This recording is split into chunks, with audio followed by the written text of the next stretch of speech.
Picture Australia in 1960, a country where shops closed at noon on Saturdays, where a pub could not legally serve a woman, and where the idea of eating pizza or pasta seemed almost exotic. Now fast forward to 1990. Australians were using mobile phones, eating Thai food, and debating whether we should become a republic. Between these 2 points lay 3 decades that transformed Australia more profoundly than perhaps any other period in our history, turning a conservative British outpost into a confident, multicultural modern nation, the Australia of 1960. To understand how much changed, we need to start with what Australia looked like at the beginning of the 60s. This was a country that still thought of Britain as home, even if you had never been there.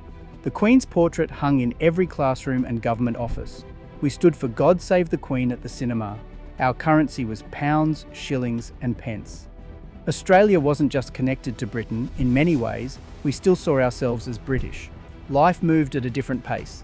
Most families had one car at most, and the father drove it to work every day. Mum stayed home, not because she necessarily wanted to, but because that's what society expected. About 70% of married women did not work outside the home. The housework was endless. Washing clothes meant a wringer washer and a clothesline, no dryers. Cooking meant starting from scratch, no microwaves, no freezers full of ready meals. Family life revolved around the home. The working week was built around rigid schedules. Shops opened at 9 and closed at 5, except Saturday when they shut at noon.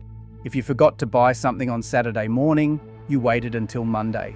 Sundays, everything closed except churches, which were full. Going to church wasn't just common, it was expected.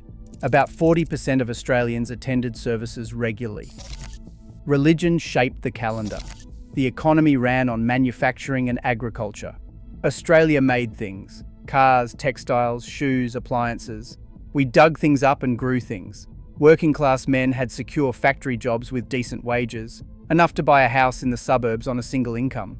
The great Australian dream was simple and achievable: a quarter-acre block, a brick veneer home, a hills hoist in the backyard. Home ownership was the measure of success. But this stability came with conformity and exclusion.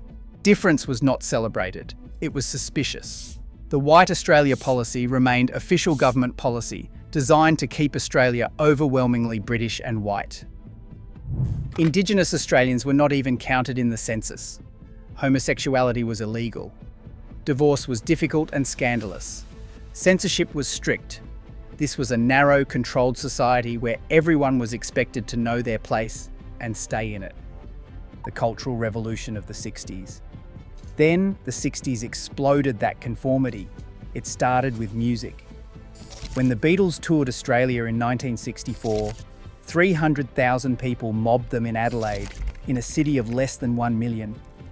Suddenly, young people had their own culture, separate from their parents. Radio stations started playing rock and roll. Teenagers bought record players and 45s. They grew their hair long, to their parents' horror.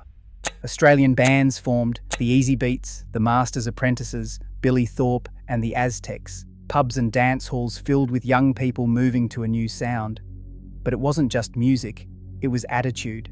Young Australians started questioning everything their parents' generation had accepted. Why should women be confined to the kitchen?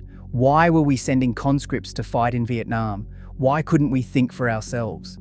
The Vietnam War became the flashpoint. When conscription was introduced in 1965, using a birthday ballot that randomly selected 20-year-old men for military service, the country divided. Protests erupted, students marched, Save Our Sons groups formed.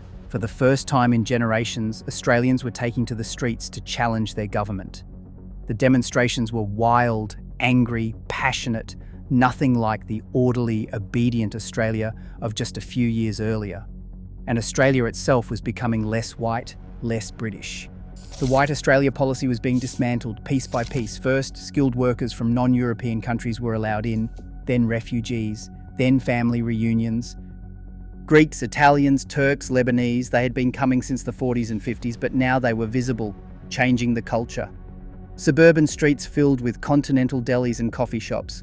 Australians started eating different food and hearing different languages.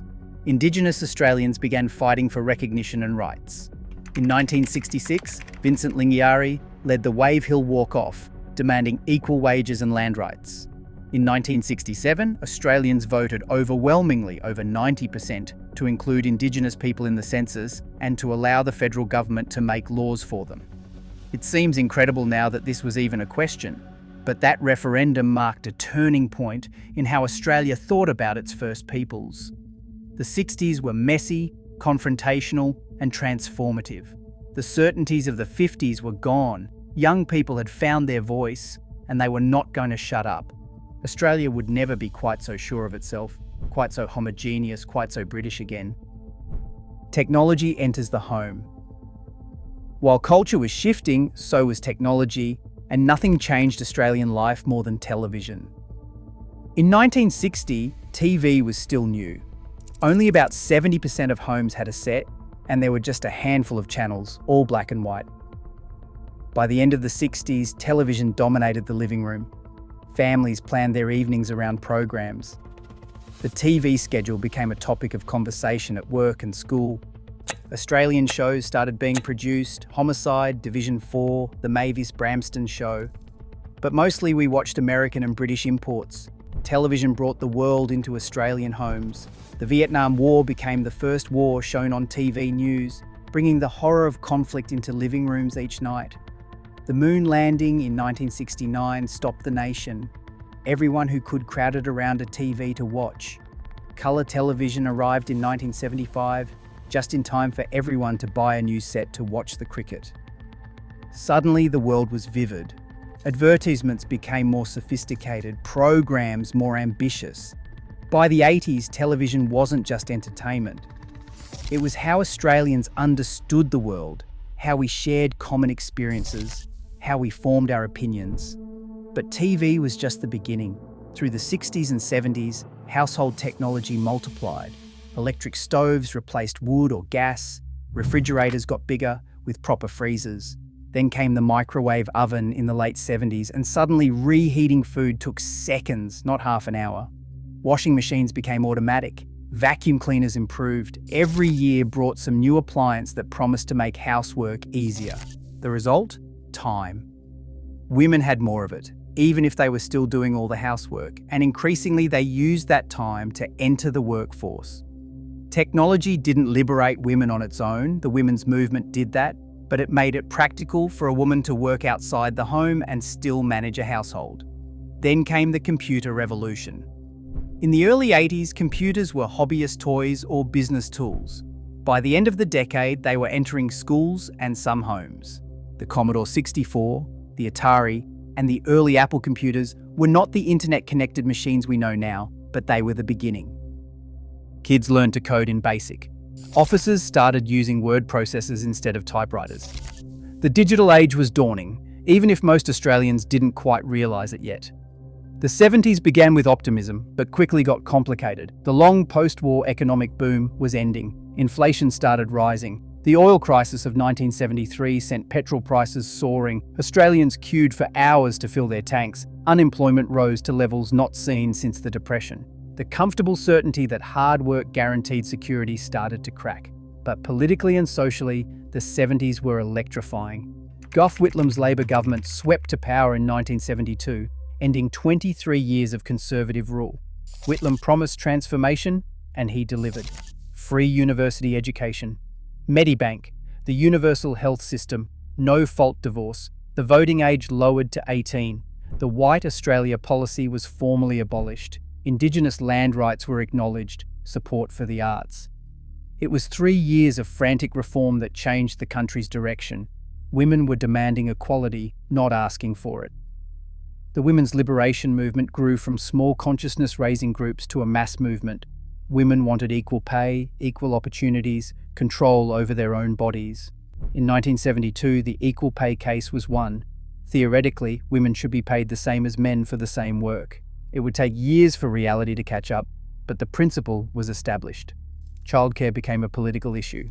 If women were going to work, someone needed to look after the kids. The government started funding childcare centres. The single mother's pension was introduced. Divorce became easier with the Family Law Act of 1975. Women were gaining independence legally and economically. The old assumption that a woman needed a man to survive was dying. Indigenous Australians were also fighting for recognition. The Tent Embassy was established on the lawn of Parliament House in 1972, demanding land rights and sovereignty. In 1976, the Aboriginal Land Rights Act gave Indigenous Australians in the Northern Territory the right to claim traditional lands. It was not everything, far from it, but it was a start. The dismissal of Whitlam's government in 1975 by the Governor-General stunned the nation. People poured into the streets. The constitutional crisis forced Australians to think about who we were as a country. Were we really independent if a representative of the British monarch could sack our elected leader? The questions raised in 1975 would echo for decades. The late 70s under Malcolm Fraser's Conservative government were more cautious. But the changes of the early 70s could not be undone. Australian society had been fundamentally altered. Women were not going back to being housewives. Multiculturalism was here to stay. The old Australia was gone. Work and industry transformation followed. The nature of work changed dramatically across these 30 years. In 1960, Australia was an industrial powerhouse. Factories dotted the suburbs of Melbourne and Sydney. We made cars, textiles, machinery, consumer goods. These were good jobs, blue-collar work that paid well enough to support a family, buy a home, and take the annual holiday to the coast. Unions were powerful. About 60% of Australian workers belonged to a union in the 60s. The union movement had won the 8-hour day, annual leave, sick pay, and penalty rates. Workers had protection and power. Industrial disputes were common: strikes, lockouts, demarcation disputes. But mostly the system worked. Wages rose steadily, living standards improved, then manufacturing started to decline. Tariff protection was reduced. Imports became cheaper. Australian-made goods struggled to compete. Factories started closing. The massive industrial complexes that had employed thousands began to shrink. By the late 80s, entire industries had virtually disappeared. Textile mills closed. Car production was under threat. Heavy industry contracted. What replaced manufacturing? Services, banking, insurance, retail, hospitality, education, healthcare. By 1990, Australia was becoming a service economy. These jobs were different, more likely to be part-time, less likely to be unionised, often lower paid. The solid working-class job that had supported a family was disappearing. Women flooded into the workforce. In 1960, about 30% of women worked outside the home. By 1990, it was over 50%. But women were not getting the factory jobs. They were getting the service jobs, retail, clerical work, nursing, teaching. And they were getting paid less than men. Despite the equal pay rulings, the gender pay gap persisted. The 80s brought deregulation. Bob Hawke's Labor government, elected in 1983, worked with the unions on the Prices and Incomes Accord. The deal was that unions would moderate wage demands in exchange for social wage improvements, better healthcare, education, and pensions. It was a new way of managing industrial relations, less confrontational than the past. Financial deregulation came too. The Australian dollar was floated in 1983. Foreign banks were allowed in. Credit became easier. Credit cards spread. Mortgages became larger. Consumer debt rose. The 80s were about money, making it, spending it, borrowing it. By 1990, work looked completely different than it had in 1960. Job security was less certain. Manufacturing was dying. The service economy was rising. Women were essential to the workforce. Unions were weaker, and everyone had more debt. Education expanded massively across these 3 decades. In 1960, going to university was rare and elite. Only about 10% of young Australians attended university. Most were men from middle-class families. The rest left school at 15 or 16 to get a job or learn a trade. Universities were small, traditional institutions. There were just 10 universities in the entire country. Getting in required strong marks and usually the ability to pay fees. For most working-class families, university was not even considered. You finished school, got a job, that was life. Then came the expansion. Through the 60s, new universities were built. Monash, Macquarie, La Trobe and Flinders, institutions that would educate hundreds of thousands. Technical colleges became more sophisticated, offering advanced diplomas and degrees. The idea that education ended at school was dying. The revolution came in 1974 when the Whitlam government abolished university fees. Suddenly, university was free. Bright kids from poor families could go. Women could study without their families worrying about wasting money. Enrollment exploded. By the mid-70s, university was for everyone who could meet the entry requirements, not just the wealthy. This transformed social mobility. For the first time, working-class kids could become doctors, lawyers, engineers through education rather than family connections. The class system did not disappear, but education punched holes in it. Intelligence and hard work mattered more than your parents' income. Women poured into universities. In 1960, women were about 25% of university students. By 1990, they were over 50%. And they were not just studying, teaching, and nursing anymore. They were in law schools, medical schools, engineering programs. Every field was opening up. The trades also professionalized. Apprenticeships became more structured. TAFE colleges expanded. Technical education gained respect. By the 80s, there were multiple pathways to a career, not just university or unskilled labor, but fees came back. In 1989, the Hawke government introduced HECS, the Higher Education Contribution Scheme. Students would pay for their education, but only after they graduated and were earning above a certain threshold. It was a compromise between free education and full fees. By 1990, education was seen as essential for success. Parents expected their kids to finish high school, to go on to university or TAFE. The school leaving age had risen. Literacy rates had improved. Australia was becoming a more educated society, which was necessary because the economy increasingly demanded educated workers. The 80s were about aspiration and acquisition. After the difficult 70s, Australia boomed again. The economy deregulated, credit flowed, and suddenly there was money to be made and things to buy. The Yuppie, a young urban professional, became the symbol of the age. Sharp suits, expensive watches, mobile phones the size of bricks. Success was visible, tangible, expensive. Property became an obsession. House prices rose rapidly, especially in Sydney and Melbourne. For the first time, ordinary people started seeing their homes not just as places to live, but as investments that would make them wealthy. Property development boomed. Whole suburbs were transformed. The inner city, once working class, became fashionable and expensive. Debt stopped being shameful. Previous generations had saved for what they wanted. The 80s generation borrowed. Mortgages became larger relative to income. Credit cards multiplied, and the average Australian had multiple cards by the end of the decade. Store credit, car loans, and personal loans meant borrowing became normal. The stock market crash of 1987 reminded everyone that what goes up can come down. Fortunes were lost in a day. But the boom resumed.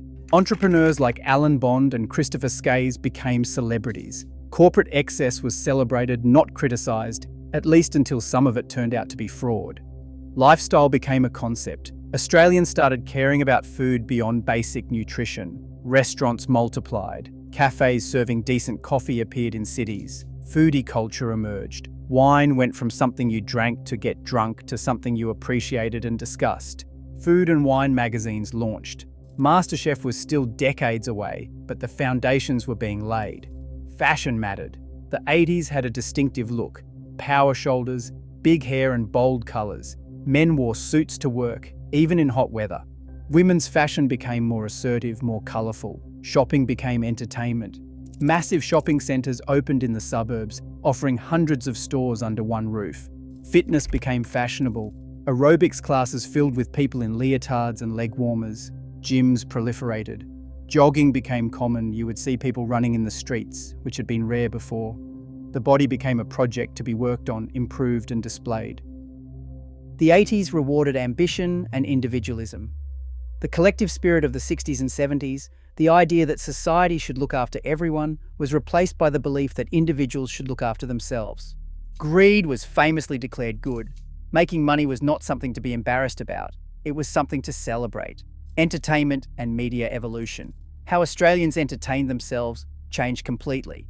In 1960, entertainment was relatively limited. Radio was still important. Reading was common. Movies were a big night out. Live music happened in pubs and dance halls. People made their own entertainment, playing instruments, singing, talking. Television dominated the 60s and 70s, but with only a few channels, everyone watched the same things. Countdown on Sunday nights was compulsory viewing for anyone under 30. Australian dramas like Number 96 and The Box drew huge audiences. Everyone at work or school would discuss what happened on TV the night before. Then came the VCR in the early 80s. Suddenly you could watch movies at home. Video rental stores opened on every shopping strip. By the mid-80s, most families had a VCR. You could record programs to watch later, time shifting, and it was revolutionary. You did not have to be home when your favourite show aired. The VCR changed movie watching too. Instead of going to the cinema, you could rent a video for a few dollars. The film industry worried it would die, but instead, people watched more movies than ever. Friday night became video night for millions of families. Music technology evolved rapidly. In 1960, music meant vinyl records played on a record player or a radiogram.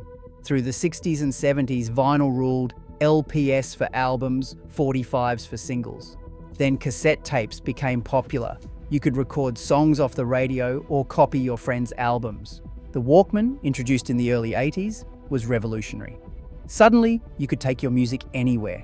Teenagers walked around with headphones, in their own musical world. Parents complained about antisocial behaviour, but kids loved the freedom. Compact discs arrived in the mid-80s. The sound quality was supposedly better, no scratches, no pops. They were expensive at first, but by the end of the decade, compact discs were replacing vinyl. Record stores filled with shiny new compact discs. You could buy your old favourite albums again in digital format. Cable television started in the late 70s with community TV, but paid cable did not really take off until the late 80s. Suddenly, instead of 5 channels, you could have 50. Specialty channels for movies, sports, music videos. MTV launched internationally, bringing 24-hour music videos, a new art form. Radio evolved too. In the 60s, there were just a few AM stations. FM radio came in the 70s, offering better sound quality and more diverse programming. Commercial stations multiplied, community radio emerged, giving voice to music and communities ignored by commercial media. By the 80s, you could find a radio station for any taste. By 1990, entertainment was abundant, diverse, and personal. Instead of everyone watching the same 3 TV channels, people could choose from dozens. Instead of everyone listening to the same radio station, you could find exactly the music you wanted. Mass culture was fragmenting into niche cultures. Australian identity reimagined.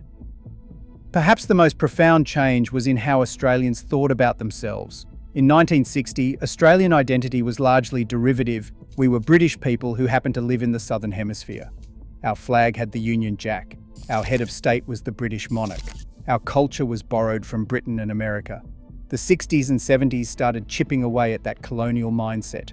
Australian artists, writers and filmmakers were creating distinctly Australian work. The Australian film industry was reborn with movies like Picnic at Hanging Rock and Mad Max. Authors like Patrick White won international recognition. Australian music was not just copying British and American styles anymore, it had its own sound. The decimal currency in 1966 was a break from Britain. Out with pounds, shillings and pence. In with dollars and cents, the same as America. It was practical, but it was also symbolic. We were becoming our own country, not just a British colony. Dollars signalled a new era. The question of what it meant to be Australian became urgent. The old answer, white, British, masculine, rural, clearly did not fit anymore. Australia was multicultural. Women were equal citizens. Most people lived in cities. We needed a new story. The bicentenary in 1988 was supposed to be a celebration but became a reckoning. For Indigenous Australians, it was not 200 years of progress, it was 200 years of dispossession. Protests and counter-celebrations forced non-Indigenous Australians to confront the darker aspects of our history. Reconciliation became part of the national conversation. Multiculturalism became official policy in the 70s and was firmly established by the 80s. The idea was not just that Australia had different ethnic groups, but that this diversity was valuable, something to celebrate rather than overcome. SBS television, launched in 1980, broadcast in dozens of languages and showed films and programs from around the world. Diversity became a strength. The Republican movement gained momentum. If Australia was its own country, why did we have a British monarch as our head of state? Why could not an Australian be our head of state? By the late 80s, republicanism was a mainstream position, not a radical fringe idea. Australian culture became more confident. We started believing our films, music, books and art could match anything from overseas. Australian restaurants served modern Australian cuisine, fusion food that borrowed from everywhere and belonged to Australia. Australian wine competed internationally. Australian fashion had its own identity. Confidence showed in what we created. Language shifted too. The broad Australian accent, once considered lower class, became a mark of authenticity. Australianisms that had been suppressed in favour of British English were embraced. Using mate was not uncouth, it was Australian. Accent and everyday speech were part of that change. By 1990, Australia had a complex identity, multicultural, increasingly republican, confident in its own culture, grappling with its Indigenous history, and no longer looking to Britain for validation. We were not there yet. Reconciliation remained unfinished, inequalities persisted, and debates continued. But we were a different country than we had been in 1960. Different was the word that mattered. The Australia of 1990 would have been almost unrecognisable to someone from 1960. We had gone from a rigid, conformist, monocultural society to a diverse, questioning, dynamic one, from an industrial economy to a service economy, from isolated and provincial to connected and confident. Technology had transformed daily life. Women had gained legal equality, if not actual equality. Indigenous Australians had fought for and won recognition and rights, though full justice remained distant. 3 decades of change compressed into one lifetime. The changes weren't always smooth. There were conflicts, setbacks, winners and losers. Manufacturing workers lost secure jobs. Rural communities declined as cities grew. Not everyone benefited equally from the new prosperity. But the direction was clear.